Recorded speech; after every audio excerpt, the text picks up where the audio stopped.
I'm not going to tell you that the HiFiMan SUSVARA is your endgame planar magnetic headphone, but I am going to tell you it's mine.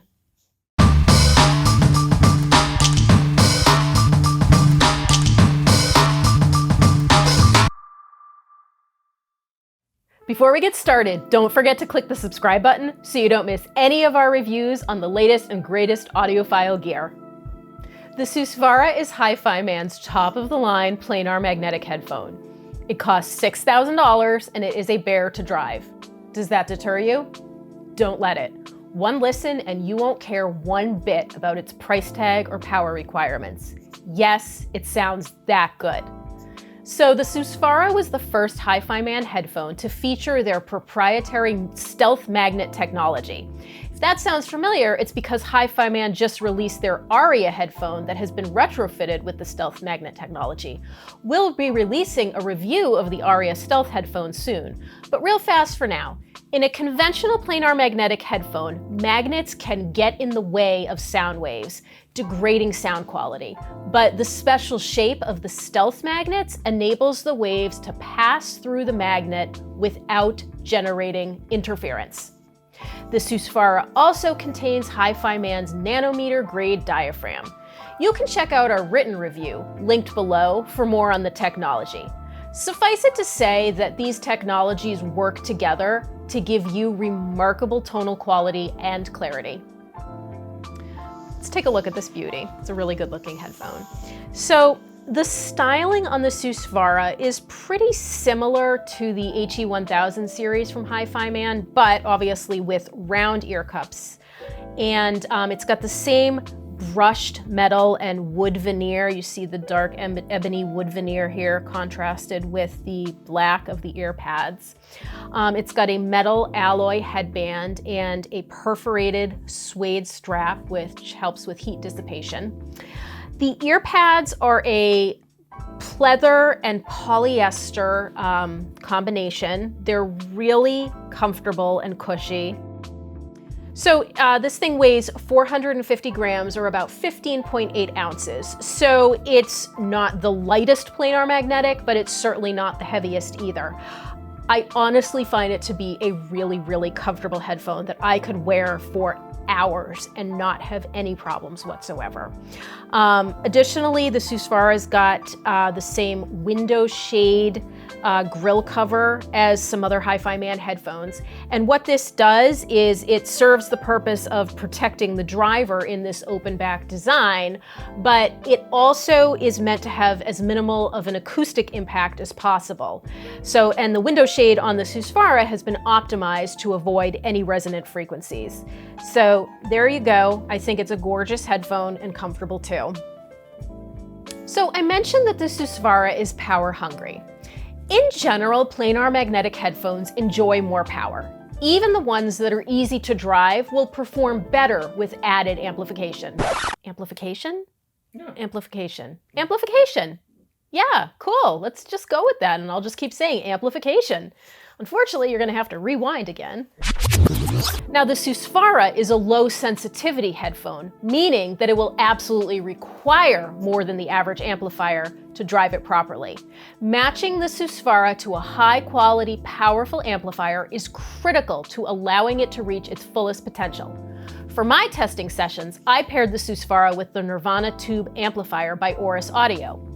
Other suitable headphone amps that we sell include the Brocasti M3, the Cord Hugo TT2, and the Manly Labs Absolute. With the amp pairing out of the way, let's get to the sound. So the tuning on the SUSVARA is pretty neutral, but the sound is exciting and engaging. It's big and bold, wonderfully immersive and musical, with a huge bottom end that is clean, well-defined, and detailed.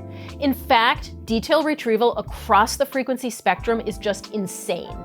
Vocals are rich and emotive, and the treble has great sparkle. Soundstage is deep and wide. Bass, for me, was a real highlight on many of the tracks I listened to. I don't get the sense that the bass is unnaturally boosted. It stays in its lane and doesn't overpower, but it is full of punch and twang and sounds and feels deep and defined. A really nice thing about the SUSVARA is that everything I listened to sounded impactful. Take, for example, the Beatles' A Day in the Life. It was as if each note contained an entire song. This was particularly true of the bass notes. Each one seemed to have a body and a life of its own. Another highlight here was instrument separation. When the song builds to a frenetic cacophony of jangled sounds, I was still able to pick out individual elements. Another standout track for me with the SUSVARA was Pink Floyd's Time.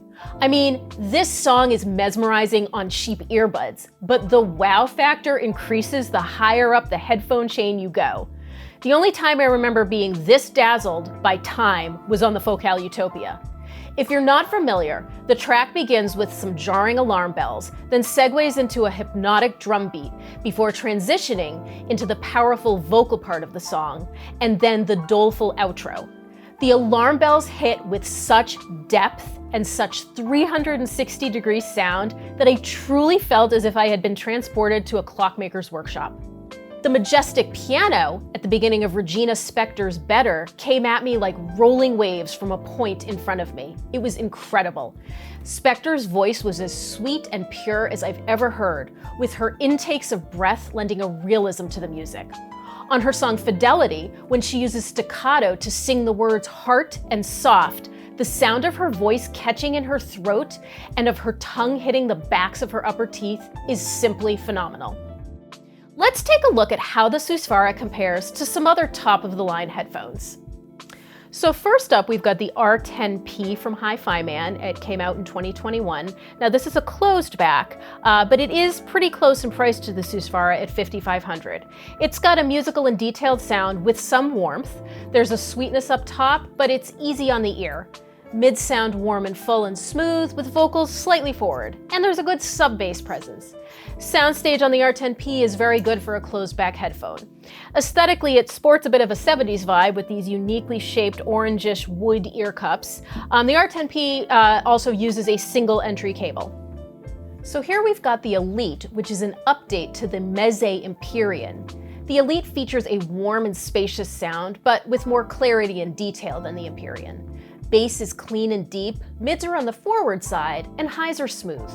Like the Empyrean, the Elite has a gloriously big and wide soundstage with a good amount of height and depth. Finally, the RAL SR1A is kind of incomparable to other full-size headphones, as it doesn't have traditional ear cups. The sound is natural, fast, and analytical, much like an electrostatic headphone. Bass response on the SR1A is on the lighter side. Like the SUSVARA, the SR1A needs a lot of power to drive it, but with the SR1A, you actually can't use a traditional headphone amp. You can use the accompanying amplifier interface box if you plan on connecting your headphones to your existing speaker system, or the Schiit Jotunheim R or RAL HSA1B amplifier if you're looking for a direct connection to the headphones and want a one-box solution. These are all phenomenal headphones. In a way, I think the SUSVARA takes great traits from each, and the result is something with a certain X factor. It's got the detail of the SR1A without sounding analytical. It's got the soundstage of the Elite and the musicality of the R10P, but its tuning is more neutral. Is it $2,000 better than the Meze Elite or $2,500 better than the RAL? I don't know if I or anyone could quantify things that way. What I do know is that I enjoy all of these headphones very much, but the SUSVARA simply wows me more. So I chose to pair the SUSVARA with a Black Dragon premium headphone cable. So this is a copper-based cable that's got a pretty neutral sound that will lend some fullness and a little bit of warmth to the sound. It's a great cable for people who really like to feel immersed in their music or even lost in their music. What it will do is it will give you a little bit more body and fullness to your music, and it will also smooth out the top end, but without sacrificing any detail. And the SUSVARA is a really great detailed headphone, so we certainly don't want to lose anything there. I thought this was a great cable pairing. But there are no hard and fast rules. You can head on over to moon-audio.com to learn more about Dragon cables. So in my opinion, the SUSVARA is one of the best headphones out there, full stop.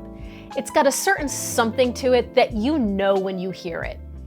In their own way, the Focal Utopia and the Empire Ears Legend Evo have given me that same sense of something special. Now, I especially enjoyed the SUSVARA with acoustic and classic rock, folk, classical music with lots of bass, male and female vocals, and music with a lot of instrumentation and detail, where the SUSVARA can really dig in and deliver. The SUSVARA has the neutrality that many audiophiles like, but with enough musicality that it sounds anything but bland or boring. It's got excellent detail retrieval, but never sounds analytical or bright. It makes you want to tear through your music collection in a single setting to see just how good everything will sound. The two obvious downsides to the SUSVARA are its hefty price tag and its power hunger. But if you've got the funds and a suitable amp, it is absolutely worth the investment. If you want to learn more about the SUSVARA, check out our written review, linked below.